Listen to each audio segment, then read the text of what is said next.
ٹھکانہ اللہ رب العزت نے فرما دیا وہ جہنم ہونے والا ہے۔ اور انسان اپنی زندگی میں چاہے کتنے بھی گناہ کرے، یاد رکھیے اللہ کی رحمت سے کبھی مایوس نہ ہو۔ یقیناً آج کا میرا عنوان توبہ اور استغفار نہیں ہے۔ توبہ استغفار میں نے ایک تفصیلی بیان دیا، آپ اس کو دیکھ سکتے ہیں نیٹ پر اور DVD کی شکل میں۔ آج میرا عنوان ہے وہ اعمال جو گناہوں کو دھو دیتے ہیں۔ توبہ اور استغفار ایک الگ چیز ہے، وہ کرنے سے تو اللہ سب کچھ معاف کرتا ہے، لیکن ایسے بھی کچھ اعمال اللہ کے رسول صلی اللہ علیہ وسلم نے اور اللہ نے بتائے ہیں جو اعمال کرنے سے ہمارے گناہ دھل جاتے ہیں۔ آئیے ان اعمال کو میں ایک کے بعد ایک آپ کے سامنے رکھوں گا۔ ایسے کم و بیش 25 اعمال آج میں آپ کے سامنے رکھوں گا، 25، جس میں رسول اکرم صلی اللہ علیہ وسلم نے بہت زیادہ تعداد میں کیے گئے گناہ معاف کرنے کی بات کی، کچھ لمیٹڈ گناہ معافی کی بات ہوئی، اور کچھ گنتی کے گناہ معافی کی بات ہوئی کہ 100 گناہ یا اس طرح سے۔ تو میں آج آپ کے سامنے رکھوں گا، اور آخر میں 26واں ایک عمل ایسا رکھوں گا جو عمل ویسے ساری انسانیت کے لیے ہے، وہ مسلمانوں کے لیے نہیں، یاد رکھے، لیکن باقی مسلمانوں سے ہٹ کر دوسرے انسانوں کے لیے اگر وہ لوگ وہ عمل کریں گے تو ان کے بھی اگلے پچھلے سارے گناہ معاف ہو جائیں گے۔ وہ 26واں اور آخری عمل ہوں گا جو مسلمانوں کے لیے نہیں ہوں گا، غیر مسلم بھائیوں کے لیے ہوں گا ہمارے، تاکہ وہ بھی اگر کرتے ہیں تو ان کے گناہ بھی معاف ہو جاتے ہیں۔ بہرحال تو میں آپ کے سامنے آج 25 اعمال ایسے رکھوں گا جن اعمال کے کرنے پر گناہ کے معافی کی خوشخبریاں دی گئی ہیں، لیکن گناہ کے معافی کی خوشخبریاں اس شخص کے لیے ہرگز نہیں ہیں جو اب اعمال کو سن کے یہ سوچے کہ اب تو گناہ کرنے کا لائسنس مل گیا، اس لیے کہ اب گناہ معاف ہونے کا طریقہ معلوم ہو گیا۔ اگر میں آپ کو ایک اریزر دوں، ربر دوں، بچے ہوتے ہیں نا جب پینسل سے لکھتے ہیں تو ان کو اریزر ربر دیا جاتا ہے، اگر میں آپ کو اریزر دوں، ربر دوں کہ اس کو مٹا لیا جائے، ایک آدمی جو اکاؤنٹس کرتا ہے سمجھ لیجیے، اور وہ پین سے لکھ رہا ہے، پینسل سے لکھتا ہے اور غلطیاں ہوتی ہیں، تو وہ سوچتا ہے کاش کوئی ایسی چیز جس سے مٹا دوں۔ اب میں اس کو اریزر دے رہا ہوں کہ بھائی میرے اگر کچھ غلطی ہو تو اریزر سے مٹا لیا کرو۔ اب اس نے کیا سمجھا معلوم آپ کو؟ اریزر جب آ گیا اس کے بعد اس کو لگا کہ اب غلطیاں کرنا چاہیے، اس لیے کہ اریزر ہاتھ میں آ گیا ہے، جبکہ اریزر ربر اس لیے دیا گیا تھا غلطی ہو جائے تو مٹا لو۔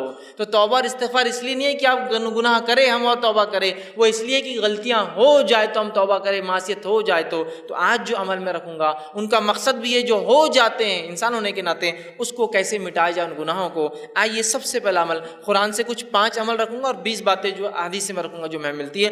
پہلا عمل جو ہم کو کرنا ہے جو گناہوں کو مٹا دیتا ہے، جس کے تعلق سے اللہ رب العزت نے قرآن نے فرمایا ہے، اور وہ سورہ جو ہے انفال سورہ نمبر 8 آیت نمبر 20 میں اللہ نے فرمایا اور کہا ہے، وہ ہے اللہ کا تقوی اختیار کرنا۔ اللہ کا تقوی اختیار کرنا ایک ایسا عمل ہے جس سے اللہ رب العزت چاہے انسان کتنے ہی گناہ کرے ان گناہوں کو دھو دیتا ہے، یاد رکھیے، گناہوں کو مٹا دیتا ہے، گناہوں کو صاف کر دیتا ہے۔ اللہ رب العزت فرماتا ہے سورہ انفال سورہ نمبر 8 آیت نمبر 20 کے اندر کہتا ہے، یا ایھا الذین آمنوا ان تتقوا اللہ یجعل لکم فرقانا ویکفر عنکم سیئاتکم ویغفر لکم واللہ ذو الفضل العظیم۔ دیکھیے اللہ رب العزت نے کیا فرمایا اور کہا، یا ایھا الذین آمنوا، اے وہ لوگوں جو ایمان لائے ہو، تم اگر اللہ کا تقوی ڈر اختیار کرو گے، اللہ کا پاس و لحاظ اختیار کرو گے تو ہم تمہیں ایک فرق کرنے والی چیز عطا کریں گے، فرقان عطا کریں گے، فرق کرنے والی چیز عطا کریں گے۔ وَيُكَفِّرْ عَنْكُمْ سَيِّئَاتِكُمْ، اور تم سے تمہارے گناہوں کو معاف کر دیں گے، وَيَغْفِرْ لَكُمْ، اور تمہاری مغفرت کر دیں گے، وَاللَّهُ ذُو الْفَضْلِ الْعَظِيمِ، اور اللہ بہت بڑے فضل کا مالک ہے۔ تو دیکھیے جو تقوی اختیار کرتا ہے، اللہ کا تقوی کا معنی ہوتا ہے پاس و لحاظ رکھنا، عام معنی ڈر ترجمہ ہوتا ہے، لیکن پاس و لحاظ رکھنا بھی ایک معنی ہے کہ جس رب نے مجھے پیدا کیا اس کا پاس و لحاظ رکھوں، اس کا خیال۔ جیسے کہ آپ سواری میں سوار ہیں، بس میں سوار ہیں، ایک بوڑھا آدمی آتا ہے تو آپ اس کو اپنی جگہ دیتے، کیوں؟ اس کی عمر کا پاس و لحاظ رکھتے ہیں آپ۔ تو اسی طرح اللہ کا تقوی مانے میرے رب نے مجھے پیدا کیا، اس کا میں پاس و لحاظ رکھوں، اور جو وہ کہتا ہے وہ کروں، جس سے روکتا ہے اس سے رکوں۔ تو کہا جو اللہ کا ڈر اختیار کرے گا، ایمان والو تم اگر اللہ کا ڈر اختیار کرو تو میں تمہیں ایک فرقان، فرق کرنے والی چیز عطا کروں گا، اور تمہارے گناہوں کو معاف کر دوں گا، اور جو ہے تمہاری مغفرت کر دوں گا، اور اللہ جو ہے بڑے فضل کا مالک ہے، اللہ رب العزت نے بیان کی۔ تو اس چیز کو ہمیں سمجھنے کی بے انتہا ضرورت ہے۔ اللہ کے تقوی کی بہت بہت بہت بڑی اہمیت یاد رکھی شریعت، جو کہ آج ہم بھول چکے۔ تقوی کے اتنے فائدے ہیں۔ ویسے آج کا عنوان چونکہ وہ اعمال ہے جو گناہوں کو مٹا دیتے ہیں، اس لیے میں دوسرے فائدے نہیں رکھ رہا ہوں، اتنے فائدے اس سے کو انتہا نہیں تقوی اختیار کرنے کے۔ لیکن افسوس کی بات ہے اللہ کا تقوی آج بہت کم ہمیں نظر آتا ہے، اس لیے کہ جس کے پاس اللہ کا تقوی ہو وہ ہر گناہ سے پہلے سوچتا ہے کہ میرے رب کو مجھے جواب دینا ہے، اس کا پاس و لحاظ رکھوں اور میں ان گناہوں سے اپنی نفس کو بچاؤں۔ اور جس کے پاس تقوی نہیں ہوتا، ہم دیکھتے ہیں وہ جانوروں سی اور من مانی زندگی دنیا میں گزارتا ہے۔ دوسری جگہ سورہ طلاق سورہ نمبر 65 آیت نمبر 4 اور 5 میں اللہ فرماتا اور کہتا ہے وَمَن يَتَّقِ اللَّهَ يَجْعَل لَّهُ مِنْ أَمْرِهِ يُسْرًا، جو اللہ کا تقوی اختیار کرتے ہیں ہم اس کے کام میں آسانیاں کر دیتے ہیں۔ آگے فرمائے أَمْرِهِ يُسْرًا ذَلِكَ أَمْرُ اللَّهِ أَنزَلَهُ إِلَيْكُمْ وَمَن يَتَّقِ اللَّهَ يُكَفِّرْ عَنْهُ سَيِّئَاتِهِ وَيُعْظِمْ لَهُ أَجْرًا۔ دیکھیے اللہ کیا فرماتا ہے اگلی آیت میں کہ جو اللہ کا ڈر پاس و لحاظ اختیار کرتا ہے اللہ اس کے معاملات آسان کر دیتا ہے۔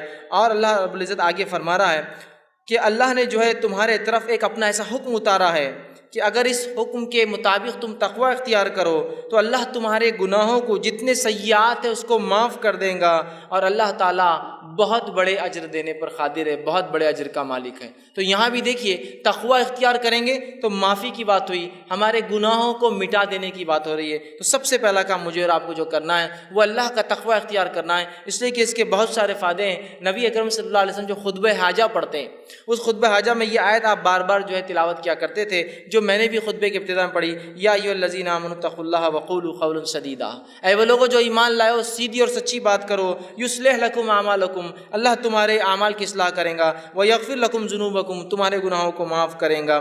تو یہاں بھی دیکھیے اللہ رب العزت نے فرمایا کہ یا ایھا الذین آمنوا اتقوا اللہ، اے وہ لوگ جو ایمان اللہ کا تقوی اختیار کرو، اگر تقوی اختیار کرو گے تو تمہارے اعمال کی اصلاح کریں گا، ویغفر لکم ذنوبکم، تمہارے گناہوں کو بھی معاف کر دیں گا۔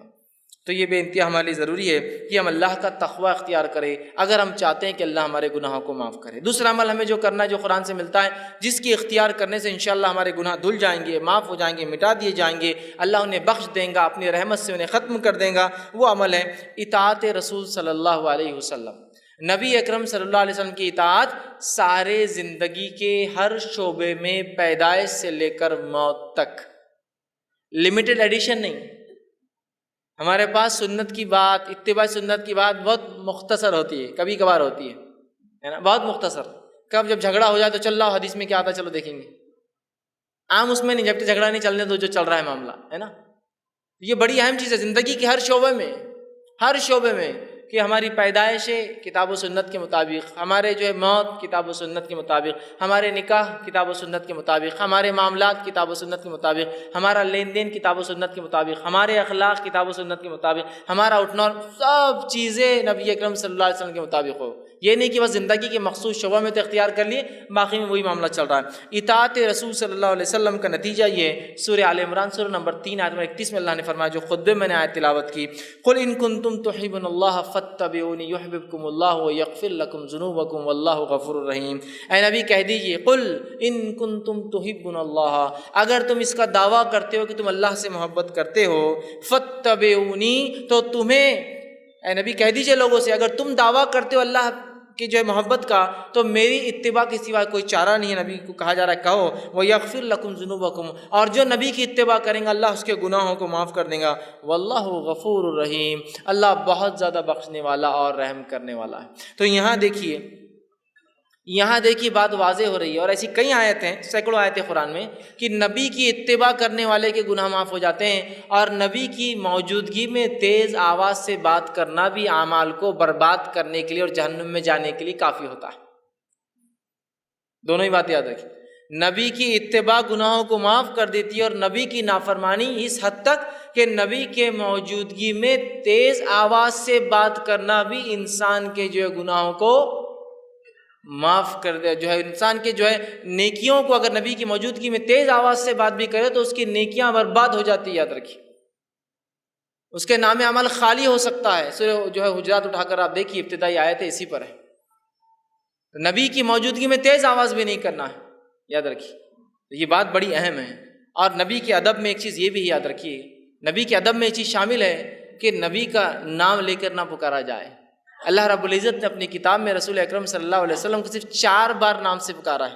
ایک بار تذکرہ تو عیسیٰ علیہ السلام کے واقعے میں ہو کہ عیسیٰ علیہ السلام نے بشارت دی کہ میرے بعد ایک نبی آئیں گے جس کا نام احمد ہوگا، واقعہ جو چونکہ اس میں تذکرہ ہے، 4 بار نام لیا، صرف 4 آیتیں ہیں صرف۔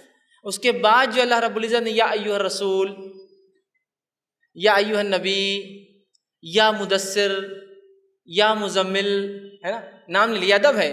ان لوگوں کو غور سے سننا چاہیے جو دھڑلے سے چلا کر یا محمد یا محمد پتہ نہیں کتنی بار بول رہے ہیں، یہ ادب ہے نبی کا، اور پتہ نہیں گا رہے ہیں اس کو، اور پتہ نہیں گانے میں 1000 بار وہ نام آ رہا ہے، نبی اکرم صلی اللہ علیہ وسلم کا نام آنے پر آپ پر درود بھیجنا ہم پر واجب ہے۔ تو اللہ عزت کر رہا ہے اپنے نبی کی، اور اللہ نے نام بہت مختص 4 ہی بار لیا صرف اپنے نبی کا۔ یہ ادب ہے نبی کا، یاد رکھیں۔ صحابہ بھی اللہ کے رسول صلی اللہ علیہ وسلم کو نام سے نہیں پکارتے تھے۔ یہ بات سن، تو اطاعت رسول اتنی اہم چیز ہے کہ اطاعت کرو گے جنت میں جاؤ گے، گناہ معاف ہوں گے۔ اطاعت نہیں کرو گے، صرف نبی کی موجودگی میں تیز آواز بھی کرو گے، تو اپنے نام اعمال کو جو ہے خالی پاؤں گے روز قیامت نیکیوں سے۔ تو نبی کی اطاعت، فرما برداری، یہ بڑی اہم چیز ہے۔ صحیح بخاری کی روایت ہے، نبی اکرم صلی اللہ علیہ وسلم فرمایا اور کہا کل امتی یدخلون الجنت الا من ابا، میرے سارے کے سارے امتی جنت میں جائیں گے سوائے ان کے جو انکار کر دے۔ سوال ہوا، پوچھا گیا قیل من ابا یا رسول اللہ، اے اللہ کے رسول صلی اللہ علیہ وسلم کون انکار کریں گا جنت میں جانے سے؟ فرمایا قالا من اطانی دخل الجنہ، جس نے میری اطاعت کی وہ جنت میں جائیں گا، ومن عصانی فقط ابا، جس نے میری نافرمانی کی اس نے خود جنت سے انکار کر دیا دنیا کے اندر۔ بڑی اہم باتیں یاد رکھیے۔ تو ہم اطاعت رسول کو اپنے اوپر لازم جان لیں اور ہر زندگی کے شعبے میں یاد رکھیں۔ تیسرا وہ کام جس کے کرنے سے انشاءاللہ اللہ ہمارے گناہوں کو معاف کریں گا، ہم کو پاک کر دیں گا، صاف کر دیں گا، وہ ہے کبیرہ گناہوں سے اپنی نفس کو بچانا۔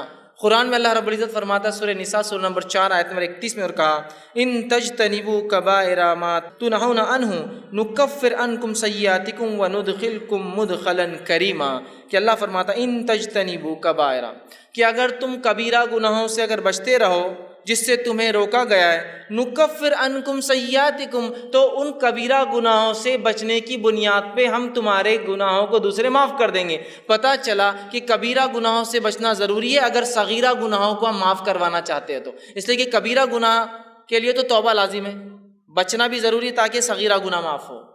تو کہا اگر تم کبائر سے بچتے رہو تو ہم تمہارے صغائر چھوٹے گناہوں کو، دیگر گناہوں کو، دیگر معاملات کو انشاءاللہ معاف کر دیں گے۔ تو یہاں کہا کہ اگر تم بچتے رہو کبائر سے جس سے روکا گیا تو ہم معاف کر دیں گے، تم سے ہٹا دیں گے سیئاتکم تمہارے گناہوں کو، فرمایا وندخلکم مدخلا کریما، اور عزت کی جگہ مطلب جنت میں تمہیں ہم داخل کر دیں گے۔ تو ہمیں اگر اللہ سے ہم چاہتے ہیں کہ ہمارا صغیرہ گناہ معاف ہو تو کبیرہ گناہوں سے ہمیں اپنے آپ کو بچانا ہے۔ صحیح مسلم کی روایت ہے، ابو ہریرہ رضی اللہ عنہ حدیث کے راوی فرماتے ہیں، غور سے سنیے، آپ نے فرمایا 5 نمازیں جمعہ سے لے کر جمعہ تک اور رمضان سے لے کر رمضان تک، مطلب ایک نماز سے دوسری نماز، ایک جمعہ سے دوسرا جمعہ، ایک رمضان سے دوسرے رمضان تک، آپ فرما رہے ہیں رمضان المبارک تک اپنے درمیانی گناہ جو وقفے میں ہوتے ہیں ان کو معاف کروا دیتے ہیں۔ ایک نماز سے دوسری نماز کی جو گناہ ہوتا ہے وہ معاف کروا دیتی ہے۔ ایک جمعہ سے دوسرا جمعہ آدمی جب تک پڑھتا ہے تو وہ جمعہ سے جمعہ تک ایک آنے والا جمعہ پچھلے گناہوں کو معاف کر دیتا ہے، اور ایک رمضان سے اگلے رمضان آنے تک جب انسان اس میں اچھے عمل کرتا ہے تو اللہ اس کے گناہوں کو سال بھر کے مطلب ڈیلی، ویکلی اور ایئرلی گناہ کیسے معاف ہوتے بتایا جا رہا، نماز سے نماز، جمعہ سے جمعہ، رمضان سے رمضان۔ تو آپ نے فرمایا گناہ معاف ہو جاتے ہیں، مطلب یہ معاف کروا دیتے ہیں۔ معاف کرنے والے نہیں، گناہوں کو دور کرنے والے اعمال ہیں، بس شرط ہے کہ اب یہ تینوں کب ورک کریں گے، کنڈیشن اپلائیڈ۔ نماز سے نماز کب گناہوں کو معاف کروائیں گی، جمعہ سے جمعہ کب گناہوں کو معاف کروائیں گا، رمضان سے رمضان کب گناہ معاف ہوں گے؟ آپ نے فرمایا بس شرط ہے کہ کنڈیشن اپلائیڈ ہے کہ کبیرہ گناہوں سے بچتا رہے۔ ہوں گے بچنا ضروری ہے، نہیں ہوں گے تو پھر انسان کہاں بچیں گے ہم؟ بچنا ضروری ہے۔ میں کبیرہ گناہوں سے اپنی نفس کو بچاتا رہتا ہوں تو لہٰذا میرے صغیرہ بھی معاف ہو جائیں گے۔ تو ایک نماز سے دوسری نماز، ایک جمعہ سے دوسرا جمعہ، ایک رمضان سے دوسرا رمضان، تب معافی ہوں گی جب ہم کبیرہ گناہوں سے بچتے رہیں۔ ورنہ بہت سارے لوگ ہوتے ہیں، یہ ہم لوگ ان باتوں کو سن لے جو حدیث میں آ رہی ہے، بہت اچھی باتیں ہیں، اور کبیرہ گناہ سے نہ بچے تو پھر یہ باتیں معافی نہیں دلوانے والی، اس لیے کہ کبیرہ گناہ جو ہے بغیر توبہ کے معاف نہیں ہوتے ہیں۔ اسی طرح چوتھا عمل جو قرآن میں آتا ہے کہ جو انسان اگر اختیار کرے تو اس کے گناہ پچھلے معاف ہو سکتے ہیں، جو خطا کاریاں، جو اس نے جو ہے برے کام، جو سیاہ اعمال وہ کر چکا ہے، جس سے اس کی زندگی پہ دھبے لگے ہیں، اور وہ اگر آخرت میں چلا جائے اس کا رب معاف نہ کرے تو وہ جہنم میں جائیں گا، وہ ہے سچائی کو اختیار کرنا، صدق کو اختیار کرنا، سچ کو اختیار کرنا۔ اس لیے کہ اللہ رب العزت نے سچ اختیار کرنے کے فائدے جو بتائے اس میں سے ایک فائدہ یہ ہے کہ گناہ کو معاف کر دیتا ہے۔ اللہ رب العزت قرآن میں یوں فرماتا ہے، اور سورہ جو زمر کی آیت ہے، سورہ نمبر جو 39 اور اس آیت نمبر 34 اور 35 میں اللہ نے کہا فرمایا والذی جاء بالصدق وصدق به اولئک هم المتقون، کہ اللہ نے فرمایا کہا اور جو لوگ سچے دین لائے اور جو سچائی کو جانے اس پر عمل کرے یہی لوگ نیکوکار ہے، پارسا ہے، صاف ستھرے لوگ ہیں۔ لہم ما یشاء من لہم ما یشاؤون عند ربہم ذالک جزاء المحسنین، اور ان کے رب کے پاس وہ جو چاہیں گے ان کو وہ دیا جائے گا، یہ محسنین کے لیے نیک کرنے والوں کا بدلہ ہے۔ لیکفر اللہ عنہم اسوأ الذی عملوا، اور ان کو جو وہ چاہیں گے وہ ملیں گا، اور اللہ ان سے معاف کر دے گا جو گناہ ہوتے ہیں جو اعمال میں انہوں نے کیے ہیں۔ وَيَجْزِيَهُمْ أَجْرُهُمْ بِأَحْسَنِ الَّذِي كَانُوا يَعْمَلُونَ، اور ان کو گناہ معاف کر دے گا، ان کو نیکیاں دے دے گا، اور جو ہے ان کو ایک بہت بہترین اور نیک بدلہ اس کا عطا فرمائیں گا۔ تو یہاں دیکھیے اس آیت میں جو صدق کو، سچائی کو اختیار کرتے ہیں، اور الَّذِي جَاءَ بِالصِّدْقِ، سچ کو اختیار کیا، سچ کے مطابق زندگی گزارا، دین اسلام کو اختیار کیا، دین کے مطابق زندگی گزارا، تو اس کا بدلہ یہ کہ اس کے تمام گناہ اللہ معاف کر دیتا ہے، بخش دیتا ہے۔ یاد رکھیے سچائی کے بڑے فائدے یاد رکھیے، اور ہم تمام لوگ جو اگر سچائی کو اختیار کرتے ہیں تو انشاءاللہ عزیز ہمارے گناہ معاف ہو جاتے ہیں۔ صحیح بخاری کی روایت ہے، عبداللہ ابن مسعود رضی اللہ عنہ حدیث کے راوی فرماتے اور کہتے ہیں، نبی اکرم صلی اللہ علیہ وسلم نے فرمایا، کہا سچ کو لازم پکڑو، کیونکہ سچ نیکی کی طرف رہنمائی کرتا ہے، اور نیکی جنت کی جانب رہنمائی کرتی ہے۔ اور آدمی سچ بولتا ہے اور سچ بولتا ہے اور سچ بولتا ہے، حتیٰ کہ اس کا نام سچوں میں لکھ دیا جاتا ہے۔ اور پھر آگے آپ نے فرمایا کہا، اور یاد رکھو جھوٹ سے بچو، اس لیے کہ جھوٹ برائی کی طرف لے جاتا ہے، اور برائی جہنم کی طرف لے جاتی ہے۔ انسان جھوٹ بولتا ہے اور جھوٹ بولتا ہے اور جھوٹ بولتا ہے، اور اس کا نام کذاب، جھوٹوں میں لکھ دیا جاتا ہے۔ تو ہمارے لیے بے انتہا ضروری ہے ہم سچ کو اختیار کریں، جھوٹ سے بچے، اس لیے کہ اللہ رب العزت جو ہے سچ بولنے والوں کو جو ہے ان کے گناہوں کو جو ہے معاف کر دیتا ہے۔ پانچواں عمل جو قرآن سے ملتا ہے، جس سے کرنے سے ہمارے گناہ معاف ہوتے ہیں، وہ عمل ہے جو ہے صدقے کو چھپا کر دینا۔ صدقے کو چھپا کر دینا، بتا کر ظاہر کر کے نہ دینا۔ حالانکہ صدقے کو ظاہر کر کے دینا بھی جائز ہے، لیکن چھپا کر دینا یہ افضل عمل ہے۔ اللہ رب العزت فرماتا ہے سورہ بقرہ سورہ نمبر 2 آیت میں 271 میں اللہ نے فرمایا اور کہا، ان تبدوا الصدقات فنعما ہی وان تخفوها وتؤتوها الفقراء فهو خیر لکم ویکفر عنکم من سیئاتکم واللہ بما تعملون خبیر۔ اللہ فرماتا ہے اگر تم اپنے صدقات کو ظاہر کر کے دو تو یہ بھی اچھا ہے، لیکن اگر چھپا کر دو، مخفی دو، ڈھانپ کر دو، تو یہ تمہارے لیے زیادہ خیر ہے۔ جو تم فقیروں کو چھپا کر دو یہ تمہارے لیے زیادہ بہتر ہے۔ اللہ اس صدقے کی برکت سے تمہارے گناہوں کو معاف کر دے گا، مٹا دے گا، ہٹا دے گا، تم سے دور کر دے گا۔ اور فرمایا سیئاتکم وبما تعملون خبیر، اور اللہ ہر اس عمل سے خبردار ہے جو تم کرتے ہو۔ تو صدقہ دکھا کر بھی دیا جا سکتا ہے اس سماج میں جہاں آپ کو لگتا ہے صدقہ دکھا کر دینے سے لوگ جوش میں آئیں گے اور عمل کریں گے، اور وہاں جہاں دیتے ہیں لوگ اور آپ بہتر سمجھتے چھپا کر دیں تو وہاں بند مٹھی دینا افضل ہے، اس لیے کہ صدقہ چھپا کر دینے سے گناہ معاف ہوتے ہیں، گناہ ہٹا دیے جاتے ہیں، اللہ رب العزت نیکی ہمارے نام اعمال میں لکھتا ہے۔ یاد رکھیں یہ بہت بڑی بات ہے، ہمیں کوشش کرنا چاہیے کہ ہم صدقہ کریں اور چھپا کر کریں، اور اپنے صدقے کو منی والعزا دکھاوا کر کے، جتلا کر، بار بار یاد دلا کر کہ ہم نے تمہیں صدقہ دیا تھا، ہم برباد نہ کریں۔ آئیے چھٹا عمل جو ہم کو ملتا ہے قرآن سے، جس کے کرنے سے ہمارے گناہ معاف ہو سکتے ہیں، اللہ مٹا دے گا، وہ ہے اللہ سے جو ہے ڈرنا، اور بغیر دیکھے ڈرنا۔ چونکہ ہم نے اللہ کو دیکھا نہیں ہے، اس کے بعد بھی اس کی اگر کوئی شخص خشیت اختیار کرتا ہے، ڈر اختیار کرتا ہے، اللہ گناہ معاف کرتا ہے۔ یہ بات کو اللہ رب العزت سورہ ملک سورہ نمبر 66 آیت نمبر 12 میں فرما کہا، ان الذین یخشون ربهم بالغیب لهم مغفرۃ واجرا کبیر۔ اللہ نے فرمایا یقیناً جو لوگ اپنے رب سے بغیر دیکھے ڈرتے ہیں، خشیت اختیار کرتے ہیں، ان کے لیے اپنے رب کی طرف سے گناہوں کی معافی، مغفرت ہے، اور بہت بڑا اجر آخرت میں ایسے لوگوں کے لیے رکھا جائے گا جو بغیر دیکھے اپنے رب سے ڈر کر گناہوں کو نہیں کرتے ہیں، نیکیوں کو کرتے ہیں، سبقت لیتے ہیں۔ سمجھ رہے ہیں آپ بات کو؟ کتنی اہم بات اس حدیث میں بتا جو ہے قرآن کی آیت میں بتائی جا رہی ہے کہ ہم جو ہے اللہ کو بغیر دیکھے کا خشیت اختیار کریں، کہ اللہ تو ہمیں دیکھ رہا ہے، ہم تو نہیں دیکھ سکتے، اللہ دیکھ رہا ہے، اور نیکیاں کریں تو انشاءاللہ ہمارے گناہ اللہ رب العزت جو ہے معاف کر دیتا ہے، اور جہنم سے ہماری جو ہے نجات کر دیں گا۔ اسی طرح ساتواں وہ عمل جس کے کرنے سے گناہ معاف ہوتے ہیں اور نیکیوں میں انسان کے اضافہ ہوتا ہے، وہ ساتواں عمل یہ ہے کہ انسان جو ہے وضو کرنے کے بعد 2 رکعت نماز پڑھے۔ بڑا اہم عمل ہے، بہت چھوٹا سا عمل بھی، اور اتنی فضیلت ہے اس کی۔ صحیح بخاری کی روایت ہے، آپ صلی اللہ علیہ وسلم نے فرمایا اور کہا، حدیث کے الفاظ دیکھیے ایسے ہیں کہ آپ صلی اللہ علیہ وسلم کے تعلق سے عثمان رضی اللہ عنہ فرماتے ہیں، اور ان کے غلام اس حدیث کو روایت کرتے ہیں جن کا نام حمران تھا، وہ کہتے ہیں کہ عثمان ابن عفان رضی اللہ عنہ نے ایک مرتبہ وضو کا پانی منگوایا، میں نے وضو کا پانی لایا، آپ نے وضو کو اچھی طرح کیا، پہلے اپنے ہاتھوں کو 3 بار دھویا، پھر جو ہے کلی کی اور ناک میں پانی 3 بار لیا، پھر چہرے کو 3 بار دھویا، پھر سیدھے ہاتھ کو کونیوں تک اچھے سے 3 بار دھویا، پھر الٹے ہاتھ کو کونیوں تک 3 بار اچھے سے دھویا، پھر سر کا مسح کیا، کانوں کا خلال کیا، اور اس کے بعد اپنے دونوں پیر، سیدھے پیر الٹے پیر کو ٹخنے تک دھوئے، اور اس کے بعد فرمایا اور کہا کہ جو شخص ایسا وضو کرے 3 بار جس طرح سے میں نے بتایا ہے، اور فرمایا اور اس کے بعد 2 رکعت نماز پڑھ لے، اس کو تحیۃ الوضو کہتے ہیں، یہ کر لے ایسا عمل وضو مکمل، پھر جا کے 2 رکعت نماز پڑھے، اس کو تحیۃ الوضو کہتے ہیں۔ تو وہ فرماتے ہیں، رسول اکرم صلی اللہ علیہ وسلم نے فرمایا کہ اللہ اس کے پچھلے تمام گناہ معاف کر دیتا ہے۔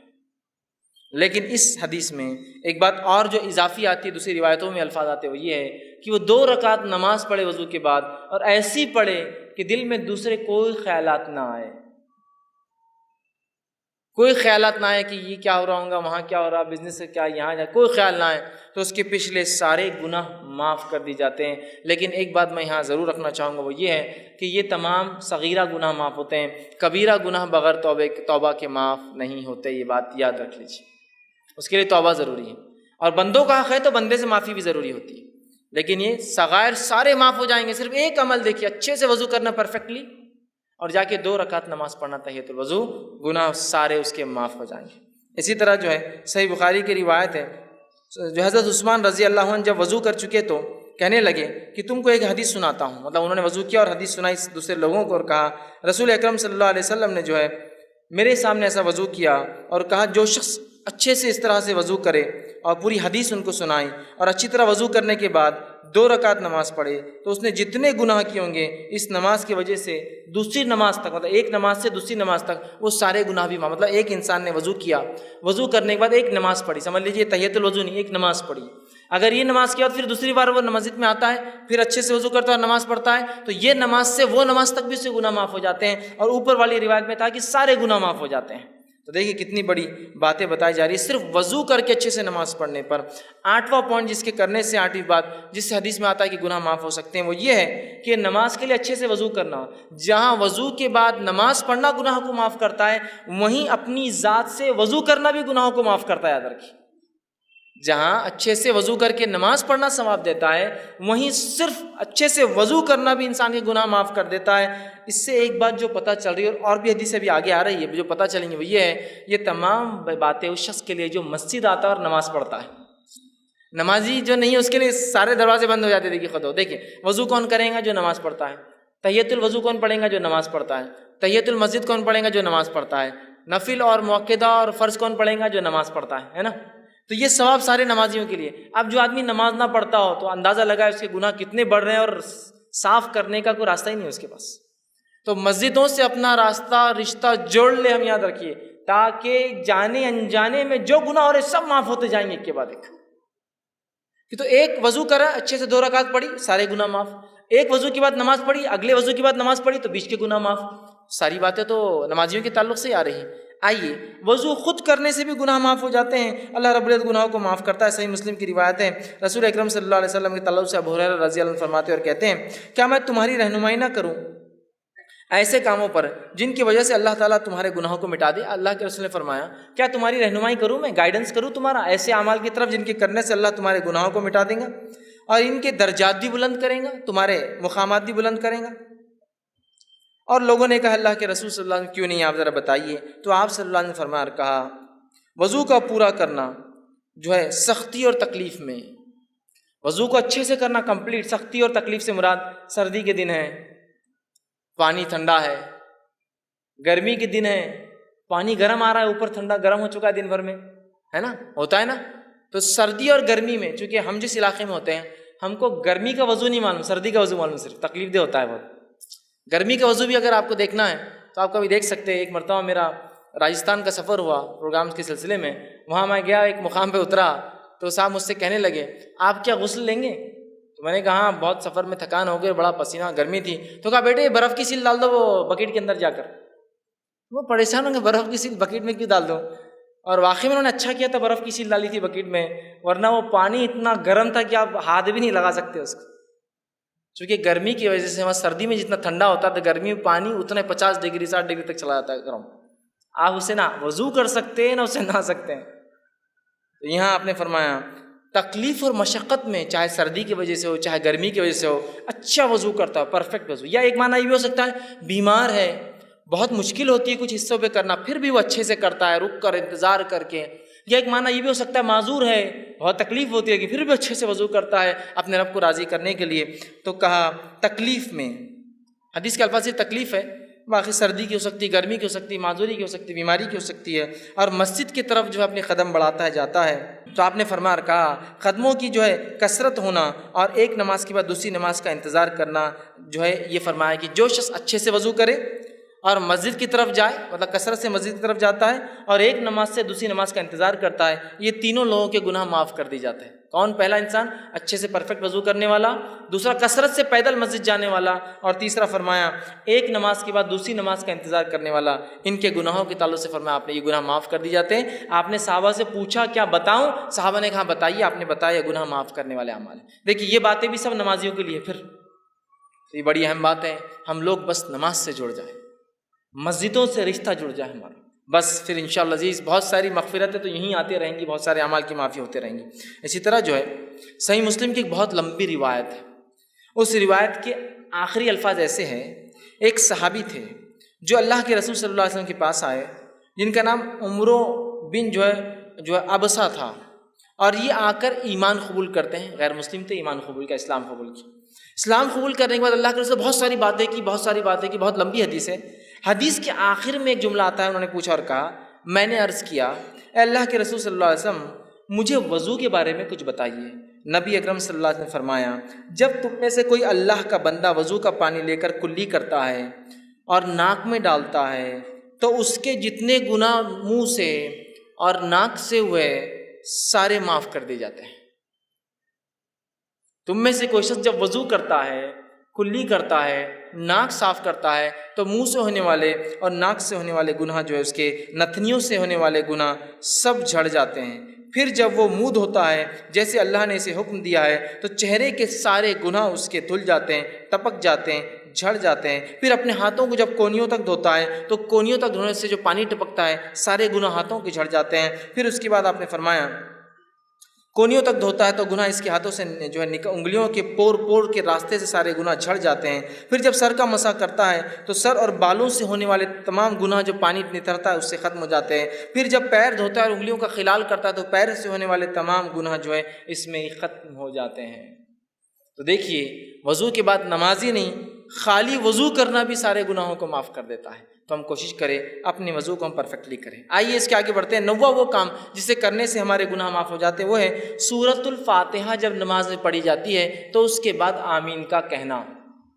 نبی اکرم صلی اللہ علیہ وسلم فرماتے، صحیح بخاری کی روایت آپ نے فرمایا، ابو ہریرہ رضی اللہ عنہ حدیث کے راوی آپ نے فرمایا اللہ کے رسول صلی اللہ علیہ وسلم نے فرمایا جب امام آمین کہے تو تم بھی آمین کہو، کیونکہ جس کی آمین فرشتوں کی آمین سے مل جاتی ہے اس کے اگلے گناہ بخش دیے جائیں گے۔ ابن شہاب جو راوی ہے روایت کرتے وہ کہتے ہیں کہ رسول اللہ صلی اللہ علیہ وسلم بھی آمین کہا کرتے تھے۔ دیکھیے حدیث کتنی واضح ہے۔ ابو ہریرہ رضی اللہ عنہ فرماتے ہیں اللہ کے رسول صلی اللہ علیہ وسلم نے فرمایا جب امام آمین کہے تو تم بھی آمین کہو۔ امام کو آمین کہنا چاہیے، اس لیے حدیث کری امام آمین کہے تو تم بھی آمین کہو۔ حدیث بالکل واضح ہے، بخاری کی روایت۔ جب امام آمین کہے تو تم بھی آمین کہو، جب تمہاری آمین اور فرشتے بھی آسمان پہ آمین کہتے ہیں اس کے ساتھ اگر مل جائے تو تمہارے اگلے پورے گناہ معاف ہو جائیں گے، ہے نا۔ دوسری ایک حدیث میں آپ نے فرمایا اور کہا جو صحیح مسلم کی روایت ہے، ابو ہریرہ رضی اللہ عنہ کے راوی اور کہتے ہیں رسول اللہ صلی اللہ علیہ وسلم نے فرمایا جب کوئی تم میں سے آمین کہے تو فرشتے آسمان پر آمین کہتے ہیں، پس اگر بندے کی اور فرشتوں کی آمین مل جائے تو اس کے اگلے گناہ بخش دیے جاتے ہیں، گناہ معاف کر دیے جاتے ہیں۔ کتنی اہم بات ہے نا۔ اب ہم میں سے بہت سارے لوگ آمین بولتے ہی نہیں، تعصب کی بنیاد پر، لا علمی کی بنیاد پر، جہالت کی بنیاد پر۔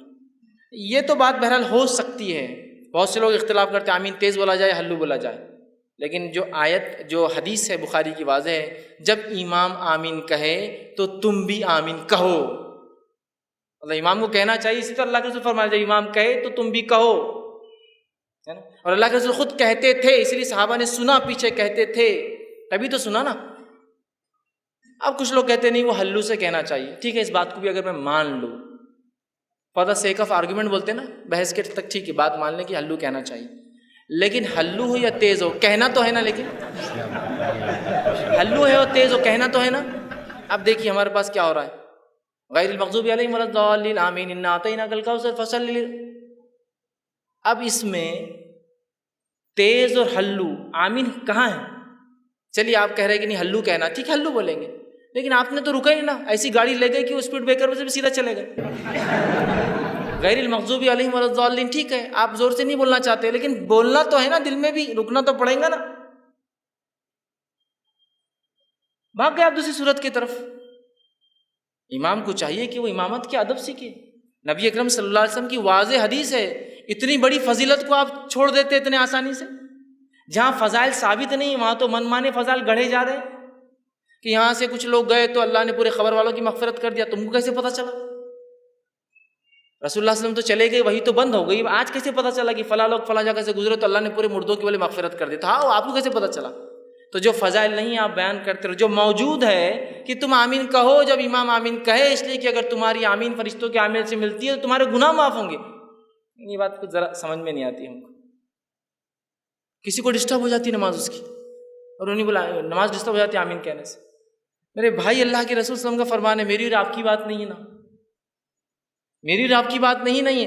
یہ رسول اکرم صلی اللہ علیہ وسلم فرمان ہے، اور کئی روایتیں ہیں. چلیے آپ بولتے ہلو بولنا چاہیے، لیکن ٹائم تو دیجیے ہلو بولنے کے لیے، ولا الضالین کے بعد، تاکہ وہ کہے آمین. دل میں کہنے کو بھی تو ٹائم لگتا ہے نا. ان آتے ہیں شروع ہوگا آپ دوسرا ہی سیدھا.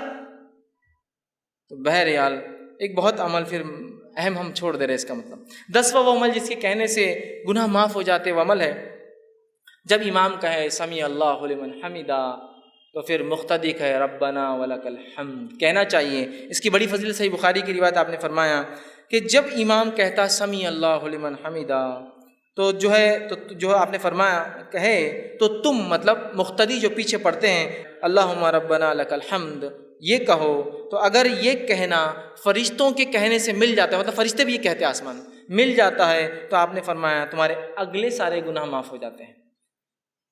آمین پہ کہا پچھلے سارے گناہ معاف ہوتے ہیں، اس پہ کہا اگلے سارے گناہ معاف ہو جاتے ہیں.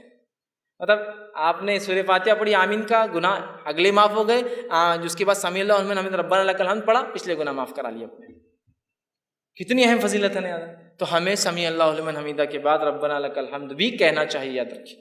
ٹھیک ہے، اس کی بھی بڑی فضیلت ہے، اور اس کے لیے بات بتایا گیا کہ پچھلے گناہ معاف ہو جاتے ہیں. اسی طرح 11ویں بات جو بتائی گئی جس کے کرنے سے عمل کرنے سے گناہ معاف ہوتے وہ یہ ہے کامل توجہ کے ساتھ جمعے کا ادا کرنا، پورے خشوع اور خضوع کے ساتھ جمعہ پڑھنا، جمعے کی نماز پڑھنا.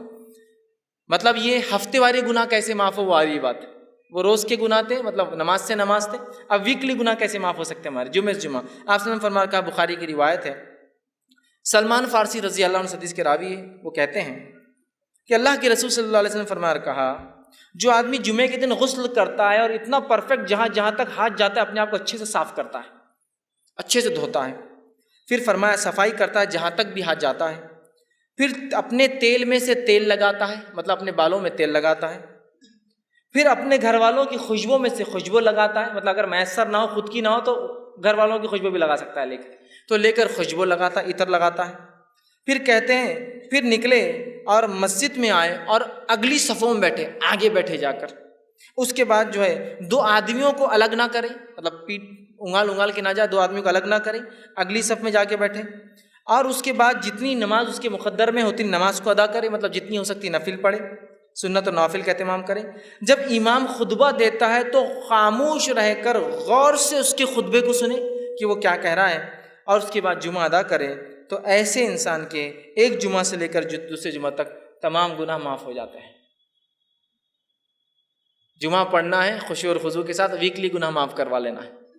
اچھے سے نہا جہاں جا کر ہاتھ جا سکتا ہے، تیل لگایا، خوشبو، دیکھیے کوئی بھی ایسی چیز نہیں جو آپ بولیں ارے بہت مشکل کام دکھ رہا ہے اس میں سے، کچھ بھی نہیں. پھر تیل لگایا، خوشبو لگائی، مسجد گئے، اگلی صفوں میں بیٹھے، لوگوں کو انگالا نہیں، مطلب خالی جگہوں میں سے گئے. اس کے بعد 2 لوگوں کو الگ نہیں کیا، نزدیک بیٹھے، خود خطیب کو غور سے دیکھا، سنا، جمعہ پڑھی، تو ایک جمعہ سے دوسرے جمعہ اس کے سارے گناہ معاف ہو جاتے ہیں. کتنی بڑی بات بتائی جا رہی ہے. اسی طرح جو 12واں عمل جو ہے جس سے گناہ معاف ہوتے ہیں وہ یہ ہے کہ جو ہے نماز گناہوں کو مٹانے والی چیز. نماز خود بذات ایسا وضو کر کے نماز پڑھنا ہے، وضو کرنا گناہ مٹاتا ہے، نماز بھی گناہوں کو مٹاتی ہے. صحیح مسلم کی روایت ہے، نبی اکرم صلی اللہ علیہ وسلم فرمایا، عبداللہ بن مسعود رضی اللہ عنہ اس حدیث کے راوی وہ کہتے ہیں اور فرماتے ہیں، ایک آدمی رسول اللہ صلی اللہ علیہ وسلم کے پاس آیا اور عرض کیا، اے اللہ کے رسول صلی اللہ علیہ وسلم، میں نے ایک عورت کے ساتھ زنا چھوڑ کر باقی سب عمل کیا ہے، صرف زنا نہیں کیا. حدیث کے الفاظ دیکھیے، اس نے کہا، یا رسول اللہ صلی اللہ علیہ وسلم، ایک عورت سے میں نے مزہ اٹھایا مدینہ کے کنارے، اور میں نے سوائے جماع کے اس کے ساتھ سب کچھ کیا، زنا چھوڑ کر باقی سب کچھ کیا. آپ میرے بارے میں حکم لگا دیجئے، سزا دے دیجئے، کیا میری سزا ہوتی ہے گناہ کی؟ ٹھیک. اللہ کے رسول سے جو ہے صلی اللہ علیہ وسلم کے ساتھ حضرت عمر کھڑے تھے. کہا، حضرت عمر نے کہا، جس گناہ کو تم نے چھپ کر کیا تھا کاہے کو آ کر بتایا لوگوں کے سامنے، توبہ کر لیتے اپنے رب سے خاموشی میں. زنا کی تو سزا ہے، اس کی کوئی حکم نہیں ہے نا، یہ تو گناہ ہے، اس کے لیے توبہ کرنا ہے. تو کہا، جو گناہ تم نے چھپ کر کیا تھا اب کاہے لوگوں کے سامنے تم نے آ کر بتایا، چھپا لیتے. ٹھیک ہے. تو وہ شخص وہاں سے چلا گیا. رسول اکرم صلی اللہ علیہ وسلم نے اس کو واپس بلایا، کہا ادھر آؤ. وہ شخص واپس لوٹ کر آیا، اور واپس آنے کے بعد آپ نے کہا، اس شخص کو کہا اور فرمایا اور کہا، چونکہ وہ شخص آیا تھا اور اللہ کے رسول کے ساتھ نماز بھی پڑھی تھی، چونکہ اس کی آگے کی تفصیلی روایت آگے آ رہی ہے، وہ میں انشاءاللہ وہ بھی رکھتا ہوں. تو آپ نے فرمایا، کہا، اقم الصلاۃ طرفا النہار وزلفا من اللیل، کہ نماز قائم کرو دن کے وقت اور رات کے حصے میں. ان الحسنات یذہبن السیئات، اس لیے کہ نیکیاں گناہوں کو دور کر دیتی ہے. ذالک ذکر للذاکرین، اور یہ قرآن ایک ذکر ہے ان لوگوں کے لیے جو نصیحت حاصل کرتے ہیں، ذکر کرنے والے ہیں. تو یہاں دیکھیے کہا، ان الحسنات یذہبن السیئات، نیکیاں جو ہے گناہوں کو مٹا دیتی ہے. چونکہ اس شخص نے نماز پڑھی تھی، آپ نے اشارہ کر دیا نماز پڑھو، مطلب اب تم رب سے اگر معافی مانگنا چاہتے ہو اپنے گناہوں کی تو کثرت سے نماز پڑھو. اسی جو ہے واقعے کے آگے اور تفصیلات صحیح مسلم میں آتی ہے. وہ تفصیلات ایسی آتی ہے کہ ایک شخص نبی اکرم صلی اللہ علیہ وسلم مسجد نبوی میں آیا، آپ کے ساتھ آپ بیٹھے ہوئے تھے صحابہ کے ساتھ. آ کر اس آدمی نے کہا اور کہا، اللہ کے رسول صلی اللہ علیہ وسلم مجھ پہ حد قائم کر دیجئے، میں نے ایسا ایسا کام کیا ہے، گناہ کا کام کیا جس سے مجھ پہ حد قائم کر دیجئے. آپ صلی اللہ علیہ وسلم نے اس کا چہرہ اپنا پھیر لیا، وہ سامنے سے آیا، پھر چہرہ پھیر لیا، پھر سامنے سے آیا، پھر چہرہ پھیر لیا، پھر سامنے سے آیا. اذان ہوئی، آپ صلی اللہ علیہ وسلم نے اقامت دی گئی، آپ نے نماز پڑھائی، اس نے نماز ساتھ پڑھی. نماز کے بعد پھر آ گیا اور کہنے لگا کہ مجھ پہ حد قائم کیجیے، میرے سے یہ گناہ ہوئے. تب اللہ کے رسول صلی اللہ علیہ وسلم اس سے کہا اور پوچھا، جس وقت تو گھر سے نکلا تھا تو کیا تو نے اچھی طرح وضو کیا تھا؟ جب تو یہاں کے لیے آیا تھا مجھ سے ملنے، تو نماز کا وقت بھی تھا، تو نے گناہ کیا تھا، وضو کر کے آیا؟ تو اس نے کہا کیوں نہیں، میں نے کیا تھا اللہ کے رسول صلی اللہ علیہ وسلم. پھر فرمایا کہ ہمارے ساتھ تو نے نماز بھی پڑھی؟ تو اس نے کہا ہاں میں نے آپ کے ساتھ نماز بھی پڑھی ہے. تو آپ نے فرمایا، کہا اللہ نے جو ہے تجھے بخش دیا ہے اور تیری کوئی حد نہیں، اللہ نے تجھے معاف کر دیا ہے، تیری کوئی حد نہیں. یاد رکھی. تو یہ روایت اس طرف اشارہ کر رہی ہے کہ انسان جس سے گناہ ہو جاتے ہیں، گناہ ہوئے ہیں جو پاسٹ میں پچھلی زندگی میں اس نے کیے ہیں، اب لوگوں کے سامنے جا کر رسوا ہونے کی ضرورت نہیں ہے. اپنے رب کے سامنے کثرت سے نماز ادا کریں، کثرت سے نماز پڑھیں، اس لیے کہ نمازیں ان الحسنات یذہبن السیئات، نیکیاں گناہوں کو دھو ڈالتی ہے، مٹا دیتی ہے. تو ہم نماز کی دیکھیے کتنی فضیلت ہے. اس لیے میں نے شروع میں کہا تھا نماز پڑھنے والوں کے بڑے فائدے، اس لیے کہ وہ بہت ساری فضیلتوں کا فائدہ یوں ہی اٹھا لے رہے بغیر سوچے سمجھے. اسی طرح صحیح بخاری کی روایت ہے، رسول اللہ صلی اللہ علیہ وسلم فرمایا، کہا کہ جو فرشتے اس شخص کے لیے دعا کرتے رہتے ہیں جو اپنی نماز کی جگہ اس وقت تک بیٹھا ہوتا ہے، جیسا جہاں نماز پڑھی اور وہیں بیٹھا ہوتا ہے جب تک کہ جو ہے اس کا وضو ٹوٹ نہ جائے. فرشتے اس کے لیے مغفرت کی دعا کرتے ہیں، اللہ اس کو معاف کر، اس کو بخش دے، اس پر رحم کر. جب کوئی وضو کرتا ہے، مسجد آتا ہے، نماز پڑھتا ہے اور جس جگہ نماز پڑھی وہیں بیٹھا ہے، ذکر کر رہا ہے، اذکار کر رہا ہے، تب جب تک وہ وضو میں رہتا ہے تب تک فرشتے اللہ کے دعا کرتے ہیں، اللہ اسے معاف کر، اس پر رحم کر، اس کی مغفرت کر، اس کو بخش دے. نماز پڑھنا ایک بہت بڑا عمل ہے، یاد رکھیے اس کو ہم کریں، یہ معاف کر. اسی طرح 13واں وہ عمل جس کے کرنے سے اللہ سبحانہ تعالیٰ ہمارے گناہوں کو معاف کرتا ہے، وہ یہ ہے، اتنا آسان عمل ہے کہ جس کی کوئی انتہا نہیں. یاد رکھیے اس عمل کی، اور نبی اکرم صلی اللہ علیہ وسلم نے اس عمل کے تعلق سے ہمیں بتایا. صحیح بخاری کی روایت ہے، حدیث کے الفاظ دیکھیے اس طرح سے. بخاری کی روایت آپ نے فرمایا، ابو ہریرہ اس کے راوی اور وہ کہتے ہیں رسول اللہ صلی اللہ علیہ وسلم فرمایا اور کہا، جو شخص دن میں 100 مرتبہ سبحان اللہ و بحمدہ کہتا ہے، جو شخص دن میں 100 مرتبہ سبحان اللہ و بحمدہ کہتا ہے، اس کے گناہ مٹا دیے جاتے ہیں، خواہ سمندر کی جھاگ کے برابر ہو. صرف 100 مرتبہ کیا پڑھتا ہے؟ سبحان اللہ و بحمدہ. اپنے رب کی پاکی جو شخص 100 مرتبہ دن میں سے بیان کرتا ہے اس کے تمام گناہ معاف کر دی جاتے ہیں، حتیٰ کہ اگر وہ گناہ سمندر کی جھاگ کے برابر بھی ہو۔ یہ تمام باتیں صغائر کے تعلق سے، صغیرہ گناہوں کے تعلق کتنے بھی ہو، سبحان اللہ و بحمدہ 100 مرتبہ پڑھے، گناہ معاف۔ صحیح بخاری کی دوسری روایت اس میں ابو ہریرہ رضی اللہ عنہ فرماتے اللہ کے رسول صلی اللہ علیہ وسلم فرمایا اور کہا، اور آپ نے فرمایا 2 کلمے ایسے ہیں جو رحمان کو بڑے پیارے ہیں، زبان پر بہت ہلکے ہیں اور میزان میں بہت بھاری پڑیں گے، سبحان اللہ و بحمدہ و سبحان اللہ العظیم۔